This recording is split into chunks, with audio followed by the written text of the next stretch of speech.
जय जगन्नाथ दर्शक बंधु आज नवेम्बर 8 तारिख शनिवार आसतु जानिबा आज सारा दिन प्रमुख टॉप 20 गुरुत्वपूर्ण खबर भिडियोटी को निश्चित शेष जाए देखंतु जहा द्वारा आपण माने प्रतिटी गुरुत्वपूर्ण खबर रखि परिबे। भिडियोटी भलो लागिले छोटिया लाइक टिए देबाको भूलिबेनी। प्रथम खबर एही तारिखरु लागू हेबो अष्टम वेतन कमिशन आसिला बड़ अपडेट। केंद्र सरकार अष्टम केंद्रीय वेतन कमिशन गठन को आनुष्ठानिक भाबरे ग्रहण करिसंती। नवेम्बर 3 तारिखरे अर्थ मंत्रालय एहारो कार्यकाल एवं सदस्यଙ୍କ नाम उल्लेख करी एक गेजेट विज्ञप्ति जारी करिथिला। एही पदक्षेप सरकारी कर्मचारी एवं पेंशन भोगीଙ୍କ दरमा एवं भत्ता परिवर्तन पई आशा सृष्टि करिछि। तथापि 18 मासर सुपारिश परे वर्धित दरमा केबे मिलिबो ताहा बुझिबा गुरुत्वपूर्ण। जस्टिस रंजना प्रकाश देसाई अष्टम वेतन कमिशनर अध्यक्ष हेबे। पंकज जैनଙ୍କୁ सदस्य सचिव नियुक्ति करा जायछि एवं प्रोफेसर पुलक घोष को एक अंशकालीन सदस्य भाव में नियुक्त कर कमिशनर दायित्व एवं आगामी 18 मास मध्य यार सुपारिश प्रस्तुत करिबो। यार अर्थ हेउछि कर्मचारी नूतन दरमा 1 जनवरी 2026 रु कार्यकारी होई परिबो, किंतु समग्र प्रक्रिया रे किछि धैर्य आवश्यक हेबो। जदि आमे पूर्व धारा विचार करिबा तेबे शेष थर पई कमिशनर को सुपारिश प्रस्तुत एवं कार्यकारी हेबा पई प्राय 18 मास समय लागितिला।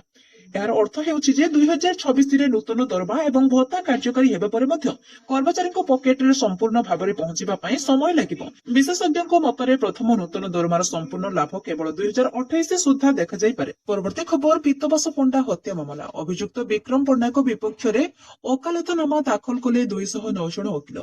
आईएनजीबी पीतबास पंडा हत्या मामला अभियुक्त विक्रम पंडाको विपक्ष रे ओकालतनामा दाखल कले 209 जन वकील। पूर्व विक्रम को सपक्ष 40 रु ऊर्ध्व वकील ओकालतनामा दाखल करथिले। गत गुरुवार विक्रम को वकील एक पिटिशन ब्रह्मपुर एक डीजेएम को कोर्ट रे दाखल करथिले। पीतबास हत्या मामला रे विक्रम को संपृक्ति नाही बोली दाबी करी तांको मामलार मुक्त पई एही पिटिशन दाखल कर जायतिला। गतकाली विपक्ष रे 209 जन वकील ओकालतनामा दाखल करथिबा जणा पड़िछि। सेपटे पीतबास पंडा हत्या मामला हाईकोर्ट रे लिखित उत्तर रखिले ब्रह्मपुर एसपी। गणमाध्यम रे रखिथिबा बयान उपरे जवाब मागिथिले हाईकोर्ट। यहाकु नै लिखित भाबे उत्तर रखिछन्ती ब्रह्मपुर एसपी। तांको बयान को अदालत अवमानना भाबे काहेकि विवेचना कराजिबो नाही से नै लिखित जवाब दाखल करिसंती एसपी। तेबे सत्यपाठ जरिए जवाब दाखल पई हाईकोर्ट निर्देश दैछन्ती। आसंता 10 तारिख सुधा जवाब दाखल पई निर्देश दैछन्ती उच्च न्यायालय। परवर्ती खबर 2029 सुधा 1000 किमी रास्ता करने राज्य सरकार लक्ष्य। इंडिया रोड्स कांग्रेस अधिवेशन में मुख्यमंत्री संबोधन। 2014 पर सड़क निर्माण क्षेत्र में अधिक विकास होइछि। 11 वर्ष में 60% सड़क निर्माण होइछि बोली मुख्यमंत्री कहते। गडकरी भिजन पाई आज देशर सड़क पथ विकसित होइछि। ओडिशा को विकसित करने को भिजन रखिछन्ति मुख्यमंत्री। 2029 सुधा 1000 किमी रास्ता करने को राज्य सरकार लक्ष्य। पोर्ट रास्ता और रेलपथर विकास को गुरुत्व दिया जाउछि। 2014 रु 24 मध्य सड़क पथर विकास पाई 10,000 कोटी मिली। ओडिशा को स्वतंत्र दृष्टि देले आम भिजन पूर्ण हेबो बोली मुख्यमंत्री कहते। परवर्ती खबर पुणी श्रीमंदिर सुरक्षा को नहीं उठिला प्रश्न। भितरे धरा पड़ा हिडन कैमेरा। श्रीमंदिर सुरक्षा को नहीं उठिला प्रश्न। पुणी हिडन कैमेरा नहीं श्रीमंदिर को प्रवेश कले भक्त।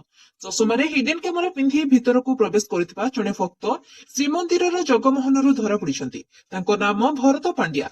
से प्रोटोकॉल रे मंदिर भितर प्रवेश करथिबा सूचना मिलिछि। अवकाश नीति पर जगमोहन दर्शन चलिथिबा समय भक्त भरत हिडन कैमेरा युक्त चषमा पिंधिथिबा जणा पड़िथिला। तांको जेटीपी अटक रखी गारदरे पचरा उच्चार करथिला। परे कार्यालय रे तांको ठारू विस्तृत तथ्य रे जायथिला। एहा परे तांको सिंहद्वार थाना को पठा जायथिबा सूचना मिलिछि। पूर्वरो बारंबार हिडन कैमेरा युक्त चषमा जब्त कर जायथिला, किंतु कड़ाकड़ी आईन नथिबारु सेमानक विरोध रे कार्यानुष्ठान होई पारे नाही।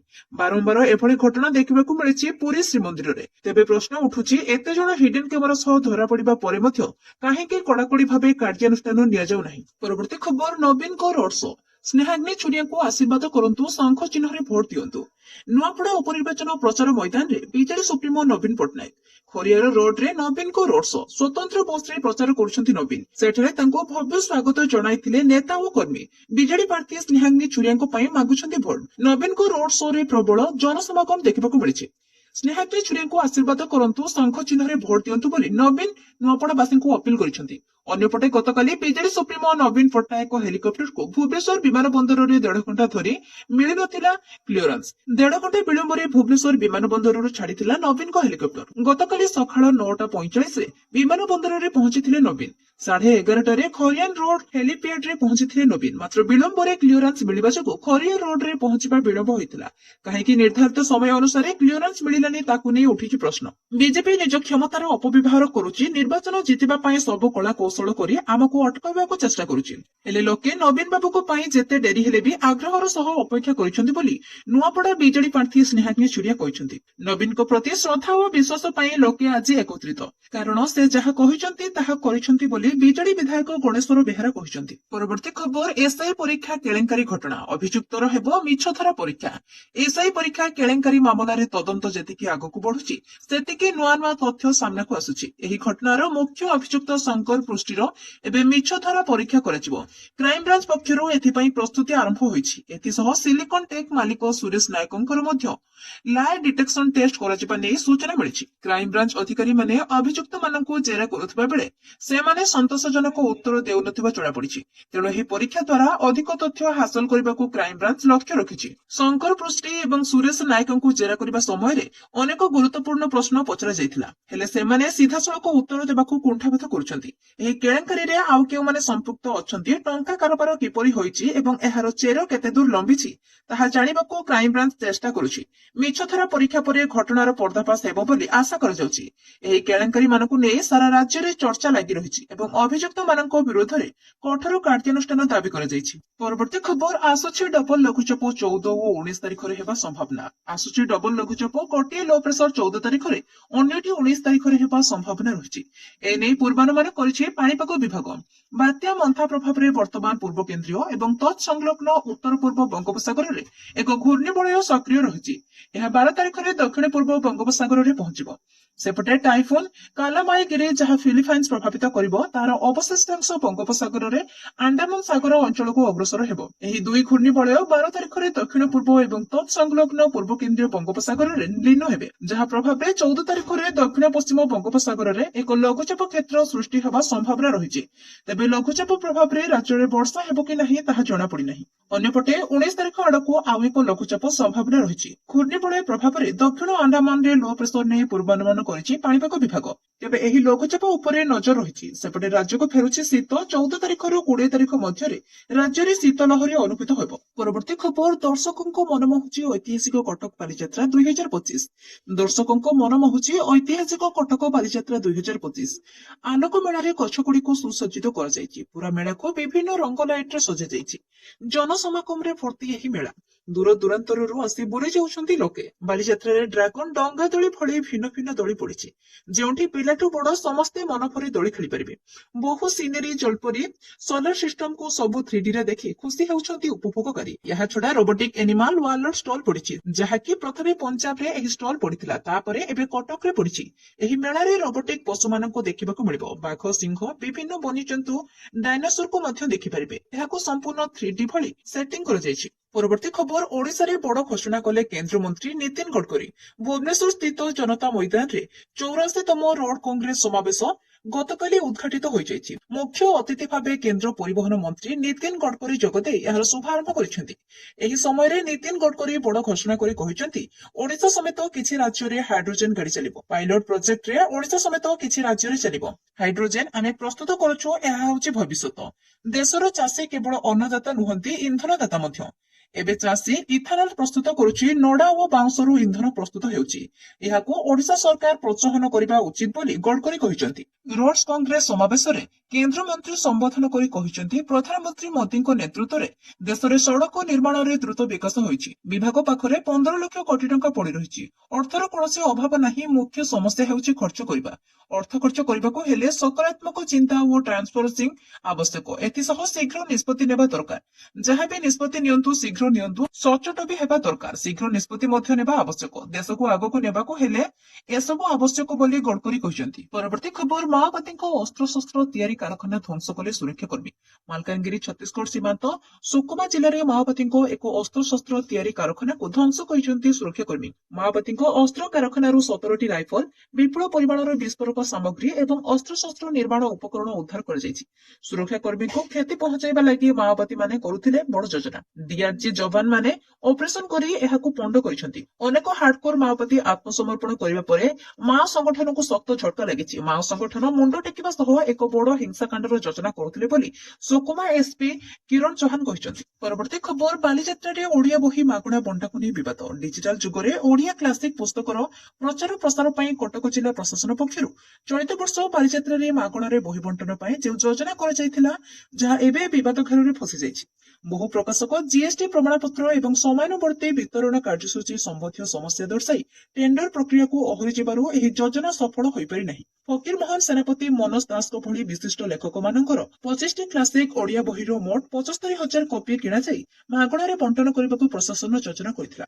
ଅକ୍ଟୋବର 22ରେ ପ୍ରଥମ ଟେଣ୍ଡର ଡକାଯାଇଥିଲେ ହେଁ ଜିଏସଟି ନିୟମ ଏବଂ ଅଳ୍ପ ସମୟ ମଧ୍ୟରେ ବହି ଯୋଗାଇବାର ସମସ୍ୟା ଯୋଗୁଁ ଅନେକ ପ୍ରକାଶନୀ ସଂସ୍ଥା ଏଥିରୁ ଓହରି ଯାଇଥିଲେ। ନଭେମ୍ବର 3ରେ ଅତି କମ୍ରେ 11ଟି ବହିର 9,000 କପି ପାଇଁ ଦ୍ୱିତୀୟ ଥର ଟେଣ୍ଡର ହୋଇଥିଲା, କିନ୍ତୁ ଏଥିରେ ମଧ୍ୟ ଜିଏସଟି ଛାଡକୁ ବୈପ୍ଳବିକ ରଖିବାକୁ ବିବାଦ ବଢିଥିଲା। ବହି ଚୟନ ପାଇଁ ଗଠନ ହେବାକୁ ଥିବା ବିଶେଷଜ୍ଞ କମିଟିକୁ ମଧ୍ୟ ଅଣଦେଖା କରାଯାଇଥିବାରୁ ପ୍ରଶାସନର ପରିଚାଳନା ଉପରେ ପ୍ରଶ୍ନ ଉଠିଛି। ପରବର୍ତ୍ତୀ ଖବର, ବନ୍ଦେ ମାତରମ୍ ଦେବ ନୂଆ ସଂଜ୍ଞା। ବନ୍ଦେ ମାତରମ୍ କେବଳ ଗୀତ ନୁହେଁ, ଏହା ରାଷ୍ଟ୍ରପ୍ରେମ, ତ୍ୟାଗ ଏବଂ ବୀରତାର ପ୍ରତୀକ।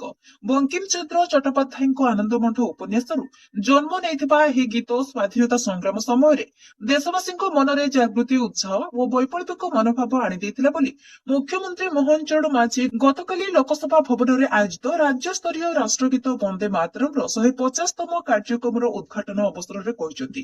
ସୂଚନାଯୋଗ୍ୟ, ଲୋକସଭା ଭବନ ସ୍ଥିତ ପ୍ରାଙ୍ଗଣରେ ଆୟୋଜିତ ଏହି ବିଶେଷ କାର୍ଯ୍ୟକ୍ରମରେ ଦିଲ୍ଲୀରୁ ନରେନ୍ଦ୍ର ମୋଦିଙ୍କ ଦ୍ୱାରା ଉଦ୍ଘାଟିତ କାର୍ଯ୍ୟକ୍ରମ ଏବଂ ରାଷ୍ଟ୍ରଗୀତ ବନ୍ଦେ ମାତରମ୍ ସାମୂହିକ ଗାନରେ ମୁଖ୍ୟମନ୍ତ୍ରୀ ସାମିଲ ହୋଇଥିଲେ।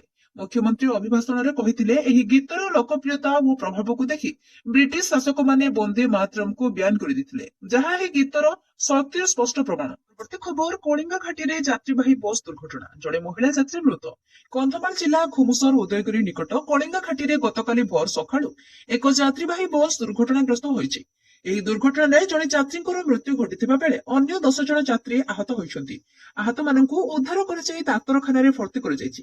ରିପୋର୍ଟ ଲେଖାଯିବା ବେଳକୁ ମୃତକଙ୍କର ପରିଚୟ ମିଳିପାରି ନଥିଲା। ସୂଚନା ଅନୁସାରେ ଯାତ୍ରୀବାହୀ ବସ୍ ଶ୍ରୀରାମ ଗତ ବୁଧବାର ବରଗଡ଼ ଠାରୁ ରାତ୍ରିରେ ବାହାରିଥିଲା ଏବଂ ଏହା ସକାଳୁ ବ୍ରହ୍ମପୁରରେ ପହଞ୍ଚିଥାନ୍ତା, କିନ୍ତୁ ବସ୍ଟି ବ୍ରହ୍ମପୁର ଅଭିମୁଖେ ଯାଉଥିବା ବେଳେ କଳିଙ୍ଗ ଘାଟିର ଅନ୍ଧାରକୋଟ ପୂର୍ବ ଏକ ବୁଲାଣୀରେ 4:20 ମିନିଟ୍ରେ ଦୁର୍ଘଟଣାର ସାମ୍ନା କରିଥିଲା। ବସ୍ର ଚାଳକ ନିୟନ୍ତ୍ରଣ ହରାଇବାରୁ ଓଲଟି ପଡ଼ିଥିଲା ଏବଂ ରାସ୍ତାର ଡାହାଣ ପାର୍ଶ୍ୱ ସିସି ସୁରକ୍ଷା ପ୍ରାଚୀର ଡେଇଁ ଭିତରକୁ ପଶିଯାଇ ଦୁର୍ଘଟଣାଗ୍ରସ୍ତ ହୋଇଥିଲା। ଏହି ଦୁର୍ଘଟଣାରେ ଜଣେ ମହିଳା ଯାତ୍ରୀଙ୍କ ମୃତ୍ୟୁ ହୋଇଥିବା ବେଳେ 10ରୁ ଉର୍ଦ୍ଧ୍ୱ ଯାତ୍ରୀ ଆହତ ହୋଇଥିବା ନେଇ ସୂଚନା ମିଳିଛି। ଦୁର୍ଘଟଣା ସମୟରେ ବସ୍ରେ ମୋଟ 24 ଜଣ ଯାତ୍ରୀ ଥିଲେ। ଅନ୍ୟ ଯାତ୍ରୀମାନେ ବିଭିନ୍ନ ସ୍ଥାନରେ ଓହ୍ଲାଇ ସାରିଥିଲେ। ପରବର୍ତ୍ତୀ ଖବର, ପାରଦ ତଳମୁହାଁ, 2 ଦିନ ପରେ ବଢିବ ଶୀତ, ଥରିବ ଓଡ଼ିଶା। ରାଜ୍ୟରେ ଧୀରେ ଧୀରେ ପାରଦ ତଳମୁହାଁ ହେଉଥିବା ବେଳେ ଶୀତ ଅନୁଭୂତ ହେବାରେ ଲାଗିଛି। ଆଉ 2 ଦିନ ପରେ ଶୀତ ଆହୁରି ବଢିବ। ଆଗାମୀ 48 ଘଣ୍ଟା ମଧ୍ୟରେ ତାପମାତ୍ରା 2ରୁ 3 ଡିଗ୍ରୀ କମିବା ସହ ଅଧିକ ଶୀତ ଅନୁଭୂତ ହେବ ବୋଲି ଗତ ଗୁରୁବାର ଆଞ୍ଚଳିକ ପାଣିପାଗ ବିଜ୍ଞାନ କେନ୍ଦ୍ରର ନିର୍ଦ୍ଦେଶିକା ଡକ୍ଟର ମନୋରମା ମହାନ୍ତି କହିଛନ୍ତି। ରାଜ୍ୟରେ ଅଭ୍ୟନ୍ତରୀଣ ଓ ପାହାଡିଆ ଅଞ୍ଚଳରେ ଶୀତର ମାତ୍ରା ବଢିବା ଆରମ୍ଭ ହୋଇଛି। ଉତ୍ତର ବାୟୁ ସହିତ ବାୟୁମଣ୍ଡଳରେ ଜଳୀୟବାଷ୍ପର ପରିମାଣ ହ୍ରାସ ଯୋଗୁଁ ଆସନ୍ତା 9 ତାରିଖ ବେଳକୁ ପାହାଡିଆ ଅଞ୍ଚଳର କିଛି ସ୍ଥାନରେ ତାପମାତ୍ରା 10 ଡିଗ୍ରୀ ପର୍ଯ୍ୟନ୍ତ ଖସିପାରେ। ଭୁବନେଶ୍ୱର ଓ କଟକ ସହରରେ ମଧ୍ୟ ଆଗାମୀ 72 ଘଣ୍ଟାରେ 16 ଡିଗ୍ରୀ ପର୍ଯ୍ୟନ୍ତ ପାରଦ ଖସିବା ସମ୍ଭାବନା ରହିଛି। ତେବେ ପୂର୍ବ ବର୍ଷ ଅପେକ୍ଷା ଚଳିତ ନଭେମ୍ବରରେ ସ୍ୱଳ୍ପ ଶୀତ ଅନୁଭୂତ ହେବ। ଗତ ଗୁରୁବାର ଉପକୂଳ ଓ ଉତ୍ତର ଓଡ଼ିଶାରେ ତାପମାତ୍ରା ସ୍ୱାଭାବିକ ରହିଥିବା ବେଳେ ଦକ୍ଷିଣ ଓଡ଼ିଶାରେ ସ୍ୱାଭାବିକ ଠାରୁ 3ରୁ 4 ଡିଗ୍ରୀ ଅଧିକ ରହିଛି। ପାରଳାଖେମୁଣ୍ଡିରେ ସର୍ବାଧିକ ତାପମାତ୍ରା 35 ଡିଗ୍ରୀ ରହିଥିବା ବେଳେ ଫୁଲବାଣୀରେ ସର୍ବନିମ୍ନ ତାପମାତ୍ରା 15 ଡିଗ୍ରୀ ରହିଥିଲା। ସେହିପରି ଆଭ୍ୟନ୍ତରୀଣ ଓଡ଼ିଶାରେ ସୁନ୍ଦରଗଡ଼ ଏବଂ କଳାହାଣ୍ଡି ଜିଲ୍ଲାରେ ଗୋଟିଏ କିମ୍ବା 2ଟି ସ୍ଥାନରେ ହାଲୁକା କୁହୁଡି ପଡ଼ିଥିଲା। ଅପରପକ୍ଷରେ ରାଜ୍ୟରେ ବର୍ତ୍ତମାନ କୌଣସି ପାଣିପାଗ ନିୟାମକ ସକ୍ରିୟ ନଥିବା ବେଳେ ପାଗ ଶୁଖିଲା ରହିବ। ମାତ୍ର ଦକ୍ଷିଣ ଓଡ଼ିଶାର କିଛି ସ୍ଥାନରେ ଆସନ୍ତା 24 ଘଣ୍ଟାରେ ହାଲୁକାରୁ ମଧ୍ୟମ ଧରଣର ବର୍ଷା ହେବାର ସମ୍ଭାବନା ରହିଥିବା ବେଳେ ବିଭାଗ ପକ୍ଷରୁ ସୂଚନା ଦିଆଯାଇଥିଲା। ପରବର୍ତ୍ତୀ ଖବର, ପାନ୍ ଓ ଆଧାର ଲିଙ୍କର ଶେଷ ଅବଧି ଡିସେମ୍ବର 31 ତାରିଖ। ଯଦି ଆପଣ ଏପର୍ଯ୍ୟନ୍ତ ଆପଣଙ୍କର ପାନ କାର୍ଡକୁ ଆଧାର ସହିତ ଲିଙ୍କ କରିନାହାନ୍ତି ତେବେ ବିଳମ୍ବ କରନ୍ତୁ ନାହିଁ। ଡିସେମ୍ବର 31 ସୁଦ୍ଧା ଏପରି କରିବାର ବିଫଳ ହେଲେ 2026 ଜାନୁଆରୀ 1ରୁ ଆପଣଙ୍କର ପାନ କାର୍ଡ ନିଷ୍କ୍ରିୟ ହୋଇଯିବ। ଏମିତି ପାନ କାର୍ଡକୁ ଆଧାର ସହିତ ଲିଙ୍କ କରାଯାଇ ନଥିଲେ ଆପଣ ଆୟକର ରିଟର୍ଣ୍ଣ ଫାଇଲ କରିପାରିବେ ନାହିଁ ଏବଂ ରିଫଣ୍ଡ ମଧ୍ୟ ପାଇପାରିବେ ନାହିଁ। ଏମିତିକି ଆପଣଙ୍କ ବ୍ୟାଙ୍କ ଆକାଉଣ୍ଟକୁ ଦରମା ଆସିବା ଏବଂ କିମ୍ବା ଏସବିଆଇ ଆର୍ଥିକ ଉତ୍ପାଦନରେ ନିବେଶର ମଧ୍ୟ ଅସୁବିଧାର ସମ୍ମୁଖୀନ ହୋଇପାରନ୍ତି।